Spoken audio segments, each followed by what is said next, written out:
Two wheeler ఉంటుంది కదా, బెంగళూరుకి అమ్మ పెద్ద పెద్ద నగరాలకి అవన్నీ ట్రాఫిక్ చేస్తాయి ఇవన్నీ. టూ వీలర్ కానీ ఆటోలు కానీ చూడు, రాంగ్ రూట్లో వచ్చే వెహికల్స్ అన్నీ చూడు ఎట్లా నిలిచిపోయినావు.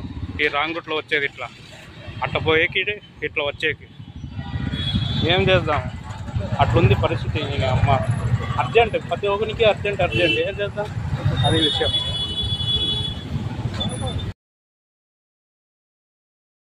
ఏం చేద్దాం, రూల్స్ రెగ్యులేషన్ ఉన్నా కూడా ఫాలో చేయరు మన వాళ్ళు, అట్లా అయిపోయింది, అది విషయం. ఎందుకంటే అమ్మ పెద్ద పెద్ద నగరాల్లో ఆఫీస్ టైం అయిపోతుంటుంది, ఆ హాస్పిటల్ టైం ఏంటో కారణం ఉంటాయి. ఎందుకంటే ఇక్కడ జీవనం ఎక్కువ ఉంది బతకడానికి.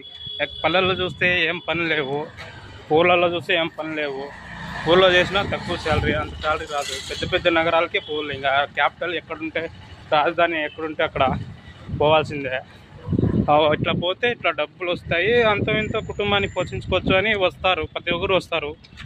మనం ఎలా వస్తామో వాళ్ళు అలాగే వస్తారు డబ్బులు సంపాదించడానికి. తిరిగా ఇట్లా చూస్తే ట్రాఫిక్ జాస్తి ఉంది.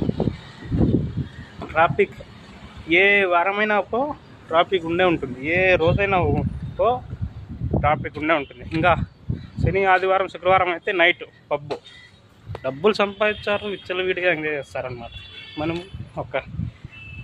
పోతే 20,000 వస్తుంది అంతే.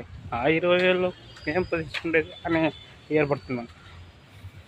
సామాన్య తరగతి బతకలేం, చాలా కష్టపడాల. సిటీలో ఏదో వేసుకుంటే సేవ్ అవుతుంది అంతే తప్ప ఇంకేం లేదు.